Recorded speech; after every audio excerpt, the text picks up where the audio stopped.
Hello and welcome. Today we're in the upcoming Tier 10 US battleship, the Ohio Gozaimasu. She's still a work in progress, meaning that she is subject to change. It wouldn't really surprise me if she were nerfed to some degree, because she feels really powerful. She has a very nice heal, and her firepower seems to be quite fine, even though she has 8 guns only. Towards the end of the video, about 7 minutes from the end, I'll have the part so you can check out. So I'll go through the stats and we can all check them out then.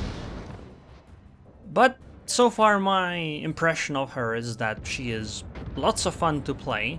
She's very much like a Montana. She has the same HP as the Montana, she has the same armor as the Montana. She's slightly slower though. Her anti-air seems to be about the same, but she has a much better heal that has a 40-second cooldown, and it heals for 700 and something per tick compared to the Montana's 480. So that's pretty useful.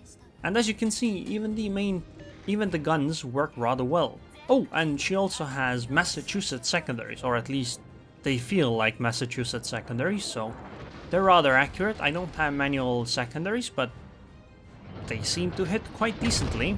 They are 127mm though, which means that their penetration is slightly lacking, but you know, without that much investment they're actually pretty decent. I mean, I only have AFT and the secondary range upgrade, which on a US battleship you don't really care about taking.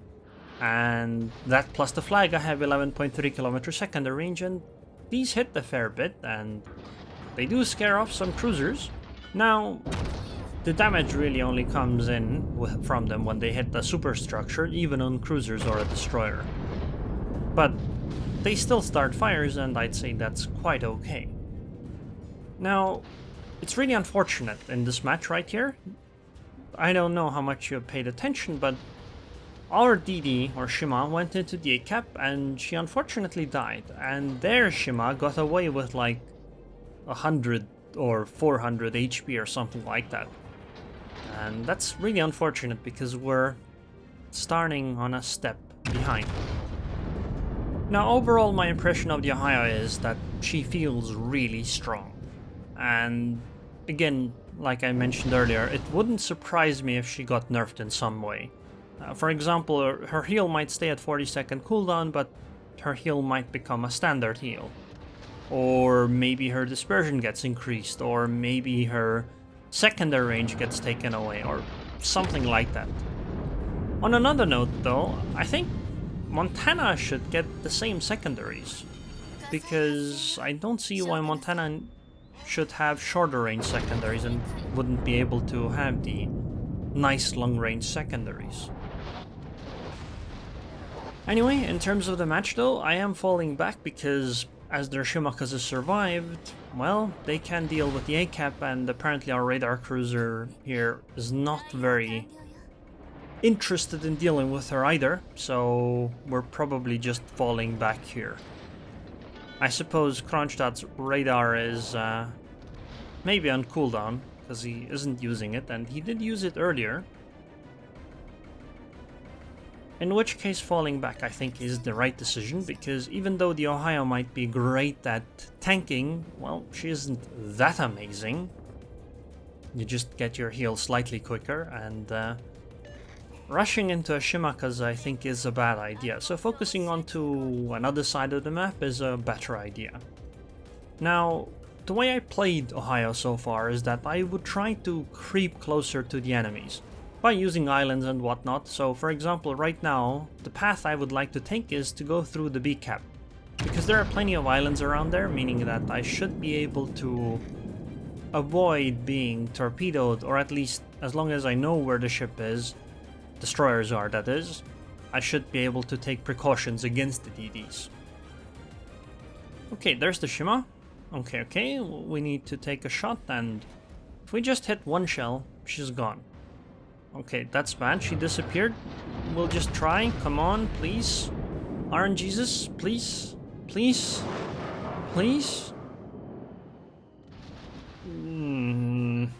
That's unfortunate, didn't work out.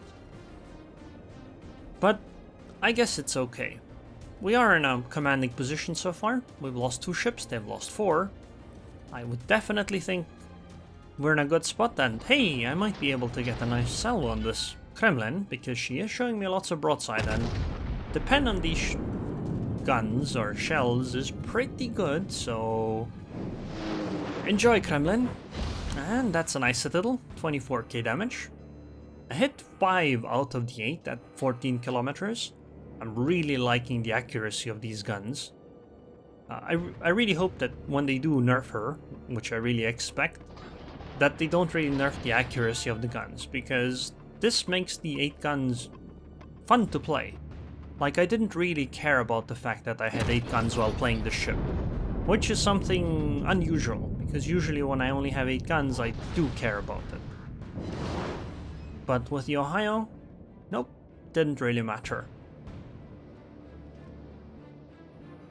Okay, so in terms of the match so far, they have evened it out a little bit. But on the other hand, I think we're in a good position on the map, because they have a Kremlin that's pushing alone. I think the Kronstadt and Zhao, and perhaps with some help from me, look at this dispersion. If only I could lead better. That would have been a very nice salvo. I think the 2 cruisers can take care of the Kremlin that has 20k HP, so I'm gonna start focusing on the ships in this position. And my eye is on the Des Moines, that's over there. That guy right there, that's who I'm going for, because she is full HP and I can overmatch her bow, stern, well, almost everything except the side plates. So I should be able to deal quite a lot of damage to her, and my secondary should be able to start a few fires or perhaps deal damage when hitting the superstructure. Now this match does not have a CD, so you won't get to see the effectiveness of the AA, but like I mentioned earlier, the AA is pretty nice. At least enough to defend yourself. And I also have a fighter, although maybe I should swap that over for a float plane, because while the 21.6 kilometer range is good, sometimes I would like to have slightly more. And hello, Des Moines. Enjoy my 457 millimeters of awesome. Only 15k damage. I did hit 5 out of the 8, but 2 were bounces. I think I'm gonna actually stop somewhere around here. Just angle slightly and then stop, because then I'll be able to have more time to take a shot on the Des Moines and the Yoshino, I guess. And that was a nice citadel. And you can see, look, the secondary hits are just adding up. Sure, I'm fairly close range, but I don't have many of the secondaries, so the secondaries are fairly accurate. It's just too bad that they actually can't pen the bow of the Des Moines. But there she goes. That was very nice. Okay, now it's time to figure out what to do next. I suppose I should just reverse out, because the only thing that I'm afraid of from the southeast, that direction, is the Grozovoi. And I think with the last known position of the Grozovoi, I should have time to try to reverse here and then just sail towards the rest of the enemy team, because I don't think I have to go and engage that Grozovoi. The one problem is that the Shimakaze is still out there. She might have very little HP, but as long as she is alive, she is still a major threat. Because, you know, you don't need much HP to torpedo ships.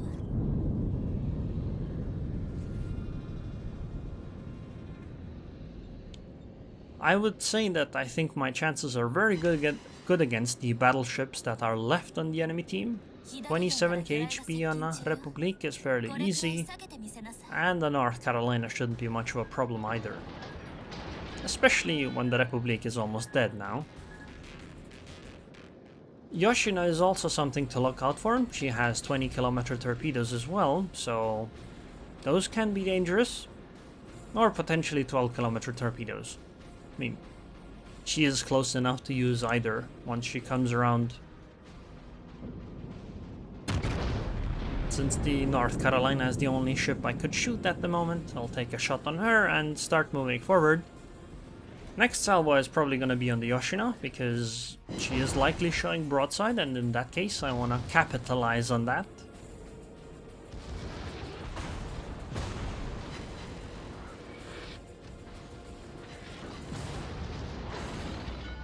Ooh, my secondaries are actually opening up on the Shimakaze, I think, on the side. Wow. Wow! I just got the double strike. Secondaries took out the Shima, and the guns took out the Yoshino. That's pretty nice. I'll take it. Now I'm trying to swing my ship around as much as I can so that I can bring my rear turrets to bear on the Republic, and here we can see the Grozovoi engaging from behind. But we've already avoided those torpedoes. It's like magic. But now there are torpedoes I didn't realize that are coming. You can see it right now, and there are the torpedoes. Unfortunately, I'm gonna take all three, and these are Shimakaze torpedoes, which means good night. That's too bad. I did almost play this very, very well, but unfortunately, I still took the Shima torps. I mean, they were good torpedoes, but I messed up. I really shouldn't have turned that hard. I really wanted to be able to take that rear turret, or swing my rear turrets around to take a shot on the Shima. It was a bit of a mistake, I think. Or sorry, take a shot on the Republic. I was a bit impatient and wasn't paying attention to the Shima torpedoes. But, I mean, it's not like it affects the outcome of the game. So, nothing interesting happens here. And the game will end very soon. But first, let's enjoy a Zhao being outplayed by a Grozovoi. I think this Grozovoi deserves a bit of compliments for what she ends up doing. So the Zhao is chasing the Grozovoi, but the Grozovoi kinda got away. That's okay, it happens, right? But the Grozovoi managed to torpedo, and the Zhao takes one of these torpedoes, bow on. That is a bit of a mistake, but again, it happens. But now, the Grozovoi is swinging closer. She's even using her smokescreen. So what does the Zhao do now? Because it seems that the Zhao doesn't have hydro, so the Grozovoi is completely concealed. Now, if I were the Zhao, I would still try to blind fire at least once, but it is a dangerous, or at least it is a dangerous thing to decide upon, because if you fire and the Grozovoi suddenly runs out at that moment after you fired, well, you just derped your salvo, or most of it, into the water, and then the Grozovoi suddenly appears. So it might be better to save it, which the Zhao did. But here's the Grozovoi now, and while she might have torpedoed the Zhao earlier, she only launched one set. So the second set just deleted the Zhao instead. I'd say this was very well played by the Grozovoi here. But alas, all good things must come to an end, and so does that Grozovoi's ship go down. And it's being sunk by another Grozovoi. Interestingly enough. Although she seems to be having a bit of trouble doing much damage. And there it is. At least she didn't get torpedoed like the Zhao. So, 170k damage, well okay, 169k damage. 4 citadels, sank 4 ships, got 2181 base XP. Actually, that Kronstadt did play well. Well played for him, I guess. But that Des Moines also did well with his radar. But the Shimakaze still managed to survive all of that, so well played by her. Here's the damage, 161k with the 457 guns, 7000 with the secondaries, but 71 secondary hits, that's pretty good. So, let's take a look at the Ohio in port, and I think she looks pretty nice. She looks like a Montana because she basically seems to have a Montana hull, except she has obviously triple turrets, or dual turrets instead of triple turrets that the Montana has. First, let's check out the commander skills so that you have a baseline to know what the stats mean, or what I use that modify the stats. So first I go with priority target, then expert marksman, then superintendent, then concealment expert, then AFT, then adrenaline rush, and last basics of survivability. Now, one other thing you could do is you could drop basics of survivability and adrenaline rush and go manual secondaries. And if you're even crazier, and then take obviously preventative maintenance, and if you're even crazier, you could drop concealment expert and also take IFHE. Now, something to consider that I haven't actually ran the numbers for is survivability expert. I might come back with the numbers on that later, because I'll talk about the heal in a moment. So let's check out the consumables. So she has a standard battleship damage control party, lasts for 20 seconds, well, US one, and cooldown is 80 seconds. In the last slot, you can have a choice between a spotting aircraft or a fighter. I go with a fighter because her anti-air is already good, but I don't really need the range due to the fact that 21.6 kilometer range seems more than enough, most of the time anyway. But here's the special thing. She has a repair party, or heal, which is better than standard battleship heal. It heals for 762 per tick, and it has a 40-second cooldown. It lasts for the 28 seconds, that's rather standard. So compare this to the Montana, for example, that has the same amount of HP as this ship does. She heals for 481 life per tick, or HP per second. Now, they get the same number of heals. This one just doesn't have a captain on it, that's why there's one less. And this one has an 80-second cooldown, so the cooldown is halved, and the Ohio actually heals more. And this makes the Ohio really fun to play, because you can go in, you can tank for a while, then back off, and even if it was slightly overwhelming, you likely will be able to still survive, because you're likely to get off 2 repair parties while disengaging, compared to the Montana's 1. And I actually wouldn't mind if they changed their reload time on the heal to on other battleships too. Now, the extra life or HP per second, now that seems rather strong, and I'm not sure if that's going to stay around, because remember, work in progress ship, but maybe it'll stay around, but it feels really powerful. Okay, so let's take a quick look at the armor scheme, but in a word, it's basically the same as Montana. So 32mm bow, 32mm stern, as you can see. The middle deck is 38mm, superstructure is 19. The main armor belt is 409mm, but the citadel sits on the waterline, just like the Montana. Here you can see a comparison. It's basically the same, right? Yeah.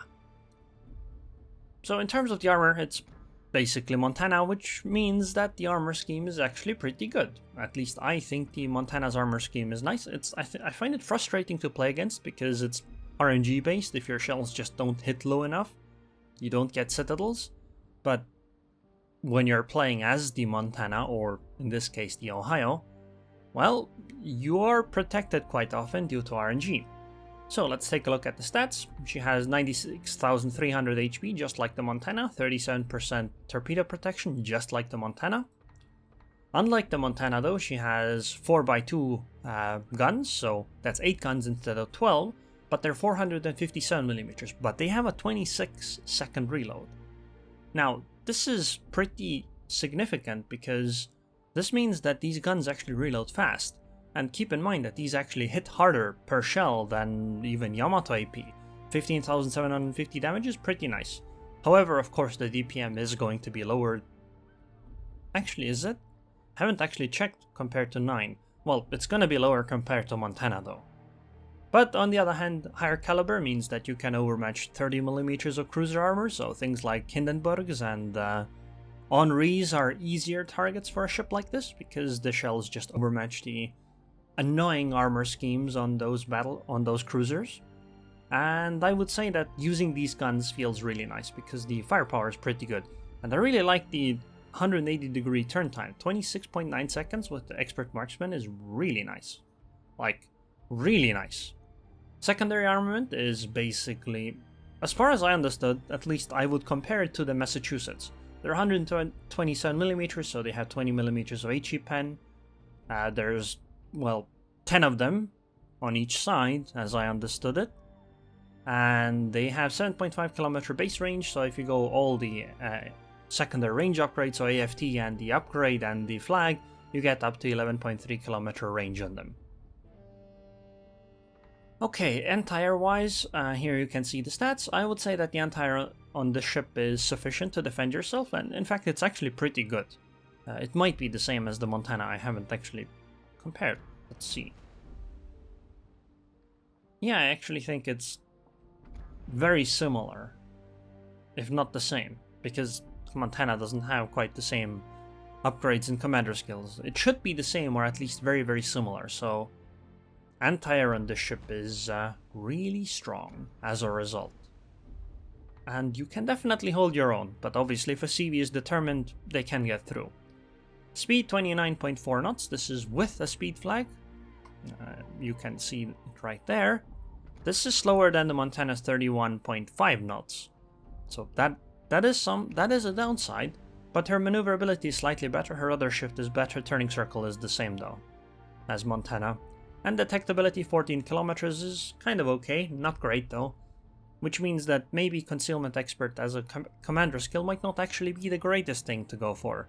I mean, some increased concealment can be bad, but if you take something useful, for example IFHE on it, if your secondaries are a big part of your damage, maybe that will help you more than concealment would, because IFHE would allow you to pen 25mm of armor. They can't without it. Anyways, I hope you guys enjoyed this video. I would like to thank the patrons on Patreon. Thank you very much for your continued support, Kablamo, and I hope I'll see you guys next time.